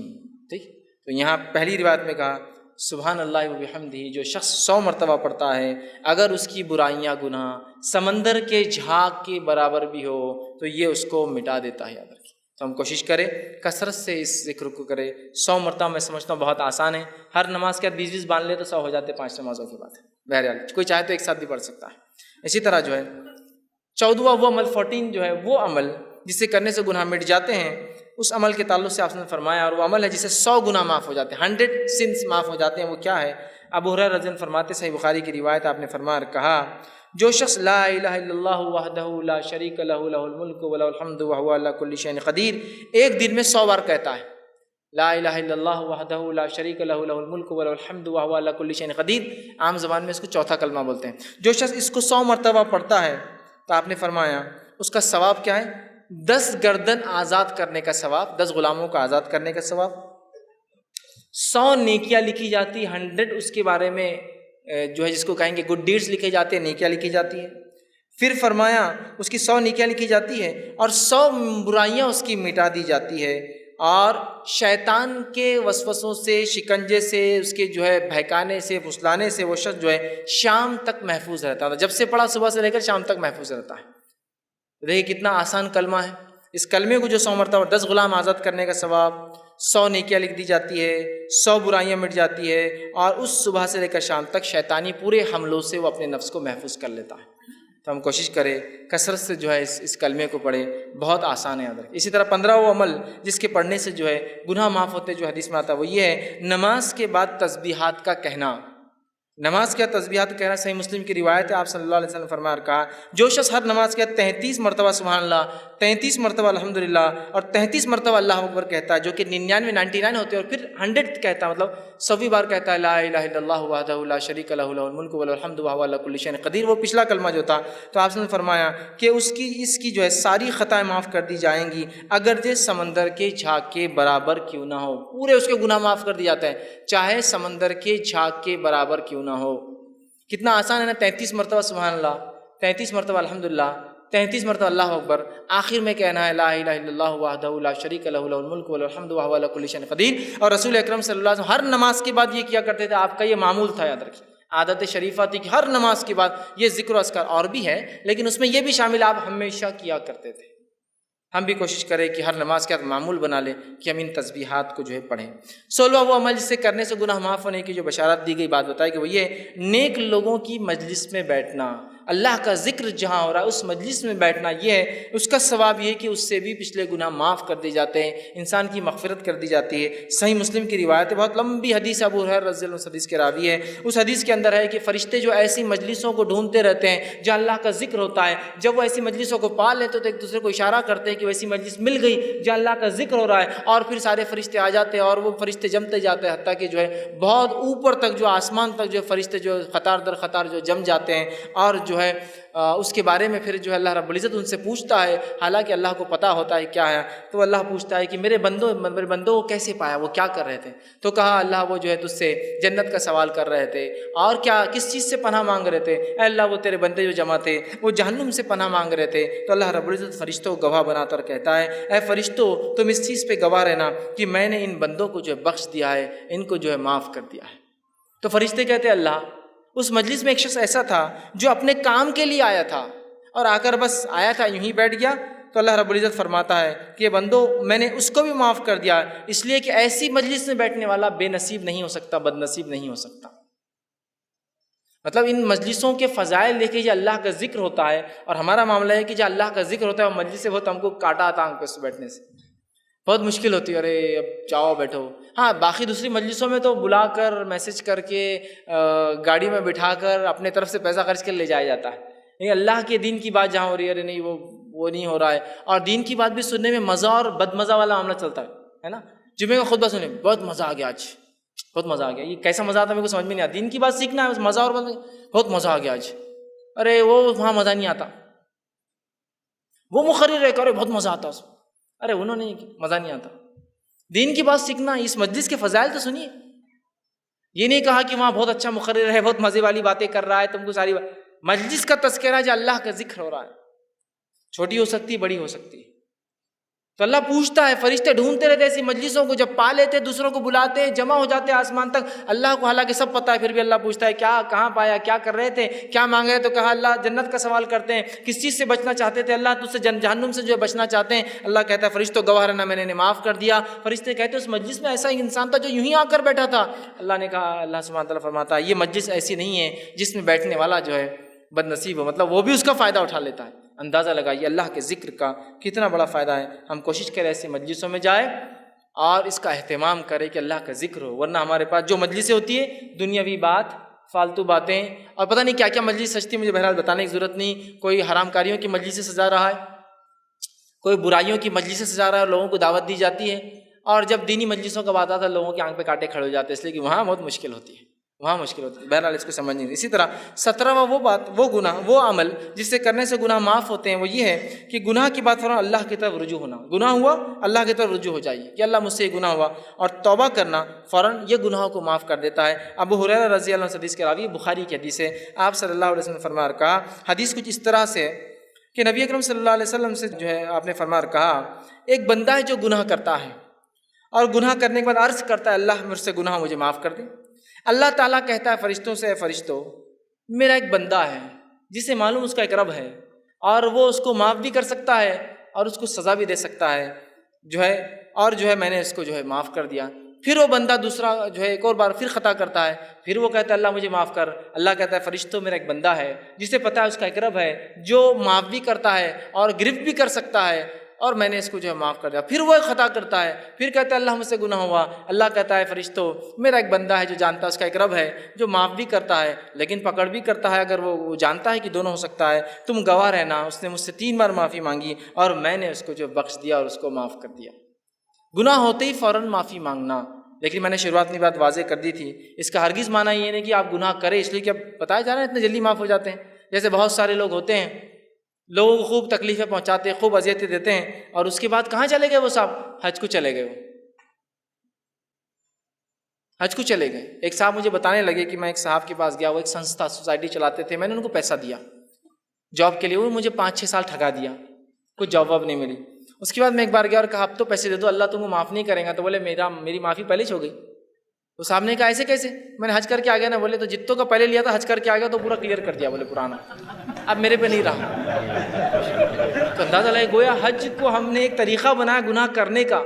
گناہ ہو جائے تو نیکیاں کرنے سے مٹ جاتے ہیں, لیکن اس کا ہرگز مطلب نہیں گناہ کرو اس لیے کہ نیکیاں پھر کرو تاکہ مٹا دو, ہے نا. میں جا کے آ کے حج کو مفتی صاحب نے بول دیا کہ وہ پچھلا سب ختم ہو گیا, بندوں کا بھی ختم ہو گیا اور اللہ کا بھی ختم ہو گیا سب. اندازہ لگائی. تو بہرحال تو اس حدیث کے اندر دیکھیے, وہ بندے سے خطا ہوئی, اس نے معافی مانگی, پھر خطا ہوئی, پھر معافی مانگی, پھر خطا ہوئی, پھر معافی مانگی, تو اللہ رب العزت جو ہے اس کی مغفرت کر دی. اور اس کے آپ نے حدیث فرمایا, حدیث کے الفاظ دیکھیے اس طرح سے, ایک مالک ہے جو گناہ بخشتا ہے اور جو ہے گناہ پر سزا بھی دیتا ہے. میں نے اپنے بندے کو 3 بار بخش دیا ہے, اب وہ جو ہے جیسے چاہے اعمال کرے, تو میں نے اس کی جو ہے مغفرت کر چکا ہوں, میں نے اس کی مغفرت کر دی ہے, معاف کر دیا اس کو. اس سے پتہ چلا جیسے ہی ہم سے گناہ ہو فوراً کیا کرنا چاہیے, اللہ سے گناہ کی معافی مانگنا چاہیے. یہ نہیں کہ گناہ ہو تو انتظار کرے, ہے نا, گناہ کرتے ہی معافی مانگ لے انسان. لیکن ہم جب گناہ کرتے ہیں تو جان کے کرتے گناہ ہیں اور اس لیے معافی نہیں مانگتے کہ اگلی بار کرنا ہے, ابھی ختم تھوڑی ہوا. نہیں, ابھی تو شروعات ہی ہے, ابھی 1-2-4 سال ایسے ہی چلیں گا, اس کے بعد دیکھا جائے گا. تو گویا نیت بھی نہیں وہ معافی مانگنے کی. گناہ ہوا کہ وہ شخص معافی مانگ رہا ہے, اللہ بس خطا ہوگی مجھ سے, احساس ہے اس کو کہ میں غلط کام کر رہا ہوں, یہ احساس ہے, لیکن توبہ نہیں. کیوں, ابھی کنٹینیو کرنا ہے نا اس چیز کو. اور توبہ کی شرائط میں سے ایک شرط یہ بھی کہ اس کو عمل کو آئندہ نہ دہرائے. یہ نہیں کہ بس توبہ کر لی اور پھر وہ عمل جاری ہے, پھر وہ عمل جاری ہے. وہ شخص ایک غلطی کر رہا ہے, توبہ کر رہا ہے, دوسری غلطی ہو رہی, توبہ کر رہا ہے, تیسری غلطی ہو رہی, توبہ کر رہا ہے رب سے فوراً. یہ طریقہ یاد رکھیے. تو ہمیں بھی چاہیے غلطی ہو فوراً توبہ کر لیں. 18واں وہ عمل جو ملتا ہے جس سے کرنے سے انسان کے گناہ معاف ہوتے, وہ یہ ہے لوگوں سے جو ہے تکلیف کو دور کرنا. لوگوں سے تکلیف کو دور کرنا. صحیح مسلم کی روایت ہے, آپ صلی اللہ علیہ وسلم فرمایا کہا ابو ہریرہ رضی اللہ عنہ حدیث کے راوی، حدیث کے الفاظ اس طرح سے آپ نے فرمایا، جو ایک شخص جو ہے راستے میں جا رہا تھا، اس نے راہ میں کانٹوں والی ایک شاخ دیکھی، کانٹوں والی ایک شاخ جھاڑ کی جو ہوتی، کانٹوں والی ایک شاخ دیکھی تو اسے راستے سے ہٹا دیا۔ اللہ تعالیٰ نے اس نیکی کی جو ہے اس کی قدردانی کے بدلے اس کو بخش دیا، اس کی مغفرت کر دی۔ کس کے بدلے میں؟ راستے سے ایک کانٹے دار شاخ ہٹانے کی وجہ سے ایک انسان کی اللہ نے کیا کی؟ مغفرت کر دی، صرف کانٹے دار شاخ۔ صحیح مسلم کی ایک دوسری روایت ہے، اس کے الفاظ اس طرح سے ہے کہ ابو ہریرہ رضی اللہ عنہ فرمایا کہ اللہ کے رسول صلی اللہ علیہ وسلم نے فرمایا، کہا جنت میں ایک شخص کو میں نے دیکھا جو ہے گھوم اور پھر رہا تھا، گھومتے پھرتے دیکھا۔ جب پوچھا گیا کہ جنت میں کیسے اور کیسے گھوم پھر رہا ہے تو بتایا گیا کہ اس نے ایک درخت تھا، جھاڑ تھا جو راستے میں تکلیف دے رہا تھا، اس شخص نے اس جھاڑ کو کاٹ دیا جو لوگوں کو تکلیف دے رہا تھا، اللہ نے اس کے بدلے جو ہے اس کی مغفرت کر دی اور اس پر رحم کر دیا اور اس کو معاف کر دیا۔ راستے سے ایک جھاڑ کو جو تکلیف دے رہا تھا ہٹا دیا۔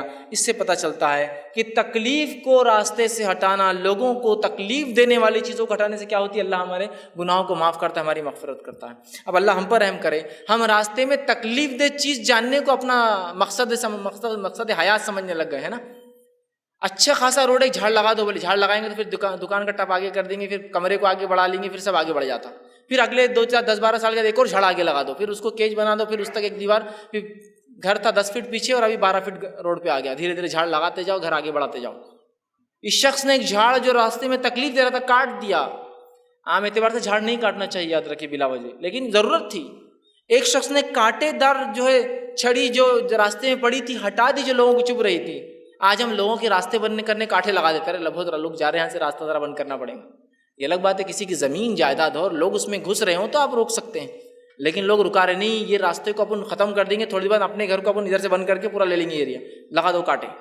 لوگوں نے لانا نہیں ہوتا ہے نا، گلی جہاں جا کے ختم ہوتی ہے، جس کا آخری گھر ہے وہ ادھر کا بھی لینا شروع کر دیتا ہے، دھیرے دھیرے کچرا، کانٹے، غلاظت اور ایریا کیپچر۔ آپ نہیں کر سکتے کوئی راستے کو بند، یاد رکھیے، کسی بھی قسم کا ہو، کتنا ہی چھوٹا اور بڑا ہو، یاد رکھیے کھلا رکھنا ہے راستوں کو، ہم کو یاد رکھیے۔ تو راستے کو اس نے ہٹا دیا۔ انسانوں سے تکلیف دہ چیز ہٹانے سے بھی اللہ رب العزت مغفرت کرتا ہے اور معاف کرتا ہے، گناہ ہمارے معاف ہوتے۔ تو ہم کوشش کریں ہم سے کسی کو تکلیف نہ ہو اور ہم راستے سے تکلیف کو ہٹانے والے بنیں، اس لیے کہ یہ ہمارے ایمان کا حصہ ہے۔ نبی اکرم صلی اللہ علیہ وسلم نے فرمایا ایمان کی 70 سے زیادہ 77 کے قریب شاخیں ہیں، اس میں سب سے افضل شاخ لا الہ الا اللہ ہے، اور سب سے نچلی جو ہے وہ ہے راستے سے تکلیف دہ چیز کو ہٹانا۔ تو یہ ہمارے ایمان کا بھی حصہ یاد رکھیے۔ تو ہماری گاڑیاں کہاں پارک ہو رہی ہے، ہماری چیزیں جو ہم رکھ رہے ہیں تو اس سے کیا کسی کو تکلیف ہو رہی ہے نہیں ہو رہی ہے، بہت سوچنا پڑے گا آپ کو، اس لیے کہ راستے سے تکلیف دہ چیز ہٹانا ہمارا طریقہ ہے، راستے میں تکلیف پیدا کرنا یہ مومن کا شیوار طریقہ نہیں۔ 19واں وہ عمل جس سے کرنے سے گناہ معاف ہوتے ہیں جو حدیث میں آتا ہے وہ یہ ہے، جو ہے کوئی تکلیف آنے پر صبر کرنا۔ ایک تو دوسروں کو تکلیف نہیں دینا، اور ایک اپنے پہ تکلیف آئے تو صبر کرنا، یہ بھی جو ہے نیکیاں دیتا ہے، یاد رکھیں گناہوں کو معاف کرتا ہے۔ نبی اکرم صلی اللہ علیہ وسلم نے فرمایا، صحیح مسلم کی روایت ہے، عبداللہ بن مسعود رضی اللہ عنہ اس کے راوی اور کہتے ہیں کہ ایک دن رسول اللہ صلی اللہ علیہ وسلم کے جو ہے پاس میں گیا، آپ جو ہے بخار میں مبتلا تھے، میں نے آپ کے جسم مبارک پہ ہاتھ رکھے تو آپ کو بہت شدید بخار تھا۔ آپ صلی اللہ علیہ وسلم کے تعلق سے میں نے سوال کیا کہ اللہ کے رسول آپ کو تو بہت زیادہ بخار ہے، تو آپ صلی اللہ علیہ وسلم نے فرمایا مجھے 2 آدمیوں کے برابر بخار آتا ہے، مطلب اتنا بخار آپ کو آتا تھا جتنا 2 آدمیوں کا آتا ہے، مجھے 2 آدمیوں کے برابر بخار آتا ہے، ٹھیک ہے۔ تو عبداللہ ابن مسعود رضی اللہ عنہ فرماتے تو آپ کو اجر بھی دوہرا ہوں گا، تو کہا مجھے اجر بھی اس کی وجہ سے دوہرا ملتا ہے۔ پھر فرمایا کہ کوئی ایسا مسلمان نہیں جس کو تکلیف پہنچے، بیماری ہو، کوئی تکلیف ہو، مگر اللہ تعالیٰ اس کے بدلے میں اس کے گناہ معاف کر دیتا ہے، جیسے ایک سوکھے درخت سے اس کے پتے جھڑ جاتے ویسے اس کے گناہ جھڑ جاتے ہیں۔ دوسری ایک حدیث کے اندر الفاظ اس طرح سے صحیح مسلم کی روایت ہے، جابر بن عبداللہ رضی اللہ عنہ بیان کرتے ہیں کہ اللہ کے رسول صلی اللہ علیہ وسلم جو ہے مصعب جو رضی اللہ عنہ ایک صحابیہ تھے، ٹھیک، ان کے یہاں گئے، ان کو بخار آیا ہوا تھا، تو انہوں نے بخار کو برا بلا کہا، بخار کو، تو اللہ کے رسول صلی اللہ علیہ وسلم نے فرمایا کہا کہ بخار کو برا بلا مت کہو، یہ تو ابن آدم کے گناہ مٹا دیتا ہے اور آدم کے بیٹے کی خطاؤں کو یوں دور کر دیتا ہے جیسا بھٹی سے میل کچل نکل جاتا ہے نا، ویسے ہی جب انسان بخار میں ہوتا ہے تو اس کے سنس، اس کے گناہ، اس کے بیڈ ڈیڈز اس طرح دھل کے نکل جاتے ہیں، جیسے جو ہے میل کچل جو ہے لوہے سے گرم کرتے ہیں نا، تپاتے ہیں تو نکل جاتا ہے، اس طرح سے۔ تو بخار آنا، تکلیف ہونا، بیماری آنا، اس سے بھی مومن کو جو ہے نیکیاں ملتی ہے اور اس کے گناہ جو ہے معاف ہوتے ہیں، یاد رکھیے اس بات کو بھی ہم سمجھیں۔ اور جب ہمیں کوئی تکلیف آئے اس تکلیف پہ ہم جو ہے صبر کرنے کی کوشش کریں۔ اس تعلق سے بہت ساری باتیں بہرحال صبر کے تعلق سے آپ پہلے بھی سن چکے ہیں۔ 20واں وہ عمل جسے کرنے سے گناہ معاف ہوتے ہیں، روایتوں میں آتا ہے، وہ یہ ہے کہ اللہ تعالیٰ کی رضا کے لیے حج یا عمرہ کرنا، اللہ تعالیٰ کی رضا کے لیے حج یا عمرہ کرنا۔ صحیح مسلم کی روایت ہے، آپ صلی اللہ علیہ وسلم فرماتے ہیں، ابو ہریرہ رضی اللہ عنہ حدیث کے راوی، انہوں نے کہا کہ اللہ کے رسول صلی اللہ علیہ وسلم نے فرمایا، جو کوئی اس گھر مطلب بیت اللہ میں آیا، نہ اس میں شہوت رانی کی، نہ شہوت رانی کی باتیں، نہ اس میں کوئی ایسا عمل کیا جو حج کو خراب کرتا ہے، اور نہ ہی جو ہے شہوت رانی کی باتیں کی، نہ گناہ کیا، تو حج کے بعد یہ ایسا پلٹتا ہے اپنے گھر جیسے اس کی ماں کے پیٹ سے ابھی اس نے جنم لیا۔ اور ظاہر سی بات ہے، انسان جب ماں کی پیٹ سے پیدا ہوتا ہے تو وہ سن لیس ہوتا ہے، بغیر گناہوں کے ہوتا ہے۔ تو اللہ تعالیٰ کی رضا کے لیے حج اور عمرہ کرنے سے کیا ہوتا ہے، اس کے سارے گناہ انسان کے معاف ہو جاتے ہیں، لیکن یہ خالص اللہ تعالیٰ کے لیے کیا گیا حج اور عمرہ۔ اور ایک روایت میں الفاظ صحیح مسلم کے اس طرح سے ہے، جس کے ابو ہریرہ رضی اللہ عنہ راوی وہ فرماتے ہیں، اللہ کے رسول صلی اللہ علیہ وسلم نے فرمایا، ایک عمرہ دوسرے عمرے تک کے درمیان کے تمام لرزشوں کا کفارہ بن جاتا ہے۔ ایک عمرے سے دوسرا عمرہ جب انسان کرتا ہے تو بیچ کے تمام گناہوں کی لرزشوں کا یہ کفارہ بن جاتا ہے۔ تو حج اور عمرہ اللہ کے لیے ہم خالص کریں، یہ گناہوں کے مٹانے کا سبب بنتا ہے۔ اللہ ہم پر رحم کریں، ہم نے اپنی عبادتوں کو دکھاوا اور ریا کا ایک ذریعہ بنا دیا۔ حج بھی کرتے ہیں تو اس لیے کرتے ہیں کہ اب سب نے گھر میں کر لیا تو سب ہم کو بول رہے تم نے نہیں کیے، کہ تم نے نہیں، چلو میں بھی چل جاتا ہوں۔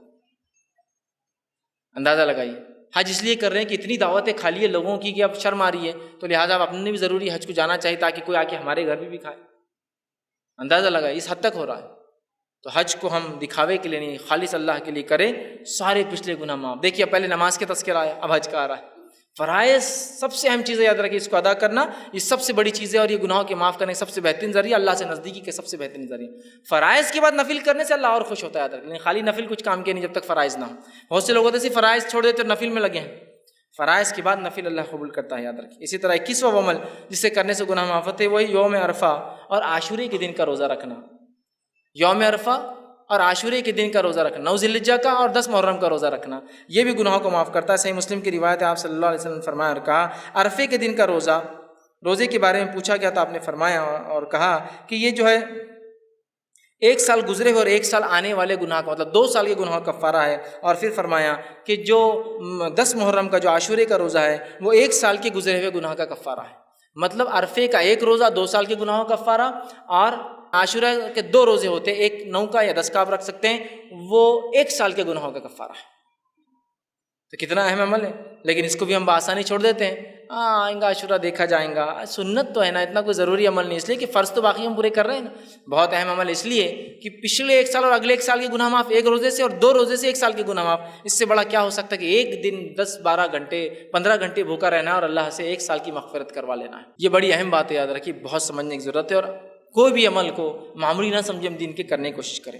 اسی طرح 22واں عمل جو ہم کرنے سے ہمارے گناہ معاف ہو سکتے ہیں وہ رمضان سے متعلق ہے، وہ یہ ہے کہ رمضان کے روزے رکھنا۔ جو شخص رمضان کے روزے اس نیت سے رکھے کہ اللہ اس کا مجھے اجر دے گا، بخاری کی روایت ہے، ابو ہریرہ رضی اللہ عنہ حدیث کے راوی فرماتے ہیں، جس شخص نے ایمان کے ساتھ ثواب کی طلب کی نیت سے رمضان کے روزے رکھے تو اللہ تعالیٰ اس کے پچھلے گناہوں کو معاف کر دیتا ہے۔ تو دیکھیے رمضان کے روزے، پھر روزے کی بات آ گئی، پہلے نماز کی بات آئی، پھر حج کی بات آئی، اب روزے کی بات آ رہی۔ روزے رکھنے سے اللہ ہمارے پچھلے گناہ رمضان کے رکھنے سے معاف کر دیتا ہے۔ کوشش کرے کہ بلا وجہ روزے نہ چھوڑے۔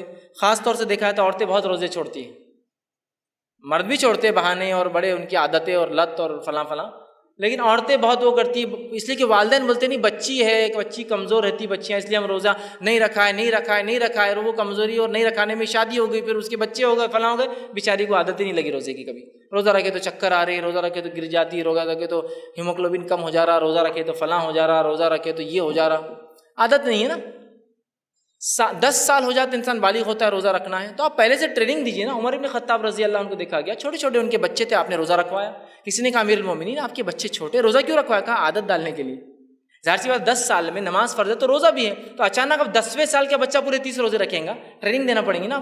5-6 سال کا تو 2-4 رکھا، 7 سال کا تو 10 رکھا، 8 سال کا ہوا تو 10-15 رکھا، 9 سال کا ہوا تو سمجھو 20 رکھا، 10 سال میں آیا تو ظاہر سی بات اب 30 رکھنے کی طاقت آ گئی، اس لیے کہ ٹرینڈ ہو چکا ہے اتنے مہینوں میں۔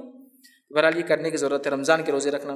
اسی طرح 23واں عمل جسے کرنے سے جو ہے اللہ سبحانہ تعالیٰ پچھلے گناہوں کو معاف کر دیتا ہے، وہ 23واں عمل یہ ہے کہ جو شخص رمضان کے رات میں قیام کرے، نماز پڑھے، اس لیے کہ آپ نے فرمایا اور کہا، بخاری کی روایت ہے، جس شخص نے رمضان کی راتوں میں قیام کیا ایمان اور اس حالت میں کہ اللہ سے ثواب طلب کرنے کی نیت سے، اس کے پچھلے سارے گناہ معاف ہو جاتے ہیں۔ اس میں کہا من صام رمضان ایمانا واحتسابا، جس نے رمضان کے روزے رکھے ایمان اور احتساب اس نیت سے کہ اجر دے تو اس کے پچھلے گناہ۔ یہاں کا من قام رمضان، جس نے رمضان میں قیام کیا نماز اور اس نیت سے کہ اللہ اجر دیں گا، اس کے پچھلے گناہ معاف۔ تو رمضان کے قیام کو معمولی نہ سمجھے، کوشش کرے کہ ہم رمضان میں خوب سے خوب قیام کریں، زیادہ سے زیادہ کریں، تاکہ ہم اس اجر اور ثواب کے مستحق ہوں کہ پچھلے سارے گناہ معاف ہو جائیں۔ اسی طرح جو ہے 24واں وہ پوائنٹ جس کے تعلق سے آتا ہے کہ جو شخص رمضان سے وہ بھی متعلق ہے جو عمل کرنے سے گناہ معاف ہوتے ہیں، لیلۃ القدر میں قیام کرنا۔ رمضان میں تو ہے، لیلۃ القدر کا بھی آتا ہے۔ بخاری کی روایت آپ نے فرمایا اور کہا، جس شخص نے ایمان اور ثواب کی نیت سے شب قدر میں قیام کیا، اس کے پچھلے گناہ معاف کر دیے جاتے ہیں۔ اب لیلۃ القدر یہ کوئی ایک رات نہیں ہے، جیسا کہ ہوتا ہے آج عموماً جو آج 27 ہے اور ہمارے پاس یہ رائج ہے ہندوستان میں کہ 27 کو لیلۃ القدر سمجھتے نہیں۔ لیلۃ القدر جو ہے آخری عشرے کی 5 طاق راتوں میں سے کوئی ایک رات ہے، یاد رکھیے، جو کہ 21 رمضان جو جا چکا ہے وہ بھی ہو سکتی تھی، 23 رمضان جو کہ وہ بھی گزر چکا ہے وہ بھی ہو سکتی تھی، 25 رمضان جو وہ بھی گزر چکا وہ بھی ہو سکتا تھا، آج 27 ہے یہ بھی ہو سکتا ہے، اور آنے والی 29 بھی ہو سکتی ہے۔ لیکن افسوس کی بات ہے ہم لوگ صرف ایک رات مناتے۔ کیوں؟ نہیں 5 راتیں جاگنا نہیں ہوتا، بہت مشکل ہوتی، جاب کا مسئلہ، آخری عشرے میں تو دھندا ہوتا، بزنس ہوتا، چھوڑ کے جا سکتے، فلاں ہیں۔ یہ لوگ جو جاگ نہیں سکتے، بزنس نہیں چھوڑ سکتے، نوکری نہیں چھوڑ سکتے، ان سے کبھی سوال ہو کہ آپ کی بہن کی بھائی کی شادی کتنی راتیں جاگے؟ تو میری بہن کی شادی کا کیا پوچھ رہے ہیں، 15 راتیں جاگ کے نکالا میں۔ اچھا ماشاء اللہ۔ آپ بیمار ہوئے تو کتنی راتیں؟ ارے بیمار ہو گئے امی ہمارے ابا تو 10 راتیں 20 راتیں ہم جا کے نکالے۔ بچے کی پیدائش کے اندر میری کئی راتوں کی نیند نہیں ہوئی، تو یہ سب برداشت ہوتا ہے، لیکن دین کے لیے 5 راتیں جاگنے کو تیار نہیں، دنیا کے لیے، تکلیف کے لیے، مصیبت کے لیے، شادی کے لیے، بیاہ کے لیے، بلکہ شادی بیاہ میں تو جگہ بول کے ایک سسٹم ہی جو ہوتا ہے راتوں میں جاگنے کا۔ اور پھر ایک نتیجہ یہ بھی کہ ڈپلیکیٹس نائٹس اتنے منا لیتے ہیں کہ ریئل نائٹ جب آتی ہے تو چھوڑ دیتے ہیں اس کو۔ اور اگر شب قدر کو پانا ہے اور اگر اس کو پانے کے لیے بھی کوشش کر رہے ہیں تو 5 راتوں میں سے ایک ہے، اور اس میں پھر 5 میں سے بھی کیا کرتی معلوم ہم نے؟ ایک رات کو خاص الگ کر دی، بولے وہ 27 کی 6 وہ، اور وہ بھی کیسے منا رہے ہیں؟ اس کے منانے کا بھی ڈھنگ بہرحال ایک سے ایک انداز لوگوں نے اپنائے ہوئے ہیں، اس لیے کہ بہت سے لوگوں کے تو شاید اب تک بھی نمبر نہیں لگے ہوں گے توا اسپاٹ پر، اب نمبر آئیں گا ان کا، عشاء کے بعد سے لائن میں کھڑے ہوں گے، کباب کی دکان پر، چکن کی دکان پر، توا اسپاٹ پر، ڈھابے پہ نمبر لگے ہوئے ہوں گے ابھی کہ ابھی مجھے کھانا، تو کیا پھر منانا ہے تو یہ طریقہ ہے اس کا، یہ کرنا ہے اس کے اندر؟ بہرحال یہ سمجھنے کی ضرورت ہے، اس لیے کہ لیلۃ القدر کی عبادت بہت ثواب دیتی ہے، بہت بڑی چیز۔ اور رات کب سے شروع ہوتی ہے لیلۃ القدر؟ یاد ہے کہ رات مغرب سے شروع ہوتی ہے، عشاء کے بعد سے نہیں، مغرب ہو گئی ذکر و اذکار، تلاوت قرآن، اور آپ لگ جائیے، پھر عشاء پڑھی آپ نے، عشاء کے بعد آپ نے تراویح پڑھی، اس کے بعد آپ ہو سکتا ہے رات میں اور نماز نفل پڑھے، قرآن کا اہتمام کرے، یہ سب ذکر و اذکار کرے، کچھ دعائیں خاص جس رات میں کرنا چاہیے سب کرنا ہے۔ لیکن ہم لوگ جو ہے بہت کوتا نظر آتے ہیں، اور اس میں بھی 27 ایک، اور اس کو منانے کا طریقہ بڑا عجیب ہم نے اختیار کیا ہے۔ تو یہ 5 راتوں میں سے کوئی ایک یاد ہے۔ اچھا ایک رات جاگ لیتے اور پوری نشانیاں فٹ بھی کر دیتے، ہاں آج ٹھنڈی تھی، بارش بھی، سب فٹ کر، بھائی میرے جو 5 جاگیں گا اس کو پتہ چلیں گا آج کیا کیا ہوا تھا 27 میں، تاکہ 21 میں یہ ہوا تھا نہیں ہوا تھا، 23 میں ہوا تھا نہیں ہوا تھا، ایک رات جاگتے اور برابر ہاں موسم ٹھنڈا تھا، سب بارش ہوئی تھی، سب کر لیتے فٹ نشانیاں۔ 5 جاگو تو ڈفرنس کر کے بتا پاؤں گی کہ کون سی ہو سکتی ہے، ایک کیسی ہو سکتی ہے؟ بہرحال اس کو سمجھنے کی ضرورت ہے۔ 25 اور آخری عمل جو انسان کرنے سے جو ہے اس کے گناہ معاف ہوتے ہیں، روایت میں آتا ہے وہ یہ ہے، صحیح مسلم کی روایت ہے، جو شخص اللہ کی راہ میں ہجرت کرے اس کے پچھلے سارے گناہ معاف ہو جاتے ہیں۔ اللہ کی راہ میں ہجرت کرنا، ہجرت سمجھتے اللہ کے راہ میں ہجرت بولے تو یہ نہیں کہ میں یہ شہر سے وہ شہر جا کے بزنس کے لیے جائے، ہجرت مانا ایک بستی اور شہر میں جب آپ کو اسلام پر عمل نہ کرنے دیے جائے، اس بستی اور شہر کو آپ چھوڑ کے دوسرے ایریا میں جائے، جیسا اللہ کے رسول صلی اللہ علیہ وسلم صحابہ جو ہے مکے میں جو عمل نہ کرنے دیا تو کچھ لوگ حبش گئے، اور اس کے بعد جو ہے مدینہ میں ہجرت ہوئی۔ یہ ہجرت دین پر عمل نہ کرنے، جو شخص اللہ کے لیے ہجرت کرے، چونکہ ہجرت بہت تکلیف دہ چیز ہوتی ہے، یاد رکھیے، اپنی زمین، اپنے ملک، اپنے شہر، اپنی بستی، اپنے آبائی مکان کو چھوڑنا کوئی مذاق نہیں ہوتا ہے، یاد رکھیے بہت اجر ہے اس کے اوپر۔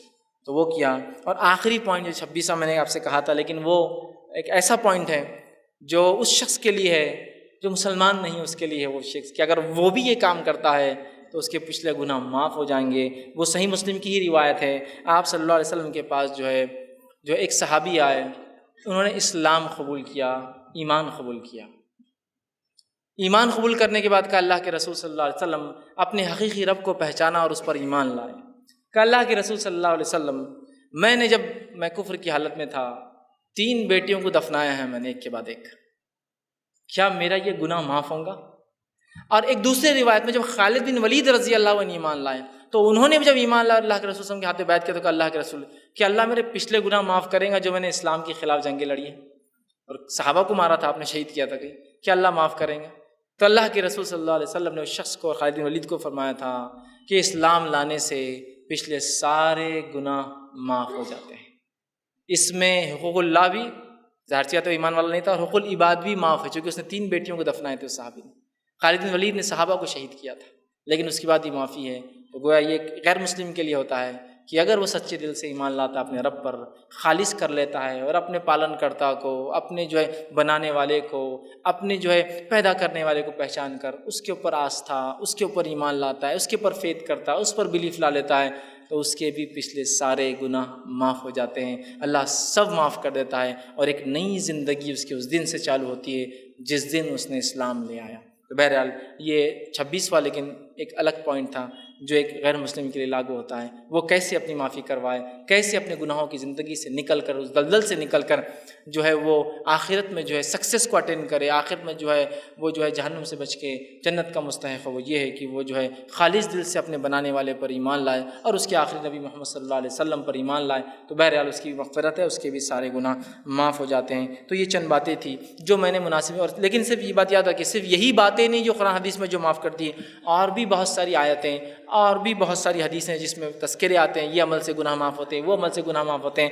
میں نے جو مناسب سمجھی کچھ چن کے آپ کے سامنے رکھنے کی کوشش کی، اور بھی آپ اگر مطالعہ کریں گے تو بہت ساری آیتیں، بہت ساری حدیثیں اور آپ کے سامنے آئیں گی جس میں معافی کے تذکرے آتے ہیں، یہ کرنے سے اتنی معافی، وہ کرنے سے اتنی معافی۔ ہم کو چاہیے کہ ہم دین کا علم حاصل کریں اور جاننے کی کوشش کریں، اس لیے کہ گناہ ہم سب سے ہوتے ہیں، کیسے مٹے گناہ اس کا ہم انتظام پہلے سے کر کے رکھیں۔ خطائیں سب سے ہوتی ہیں، مجھ سے اور آپ سے، اس کو مٹانے کا طریقہ ہم جاننے کی کوشش کریں۔ میں اسی پر اپنی بات کو ختم کروں گا۔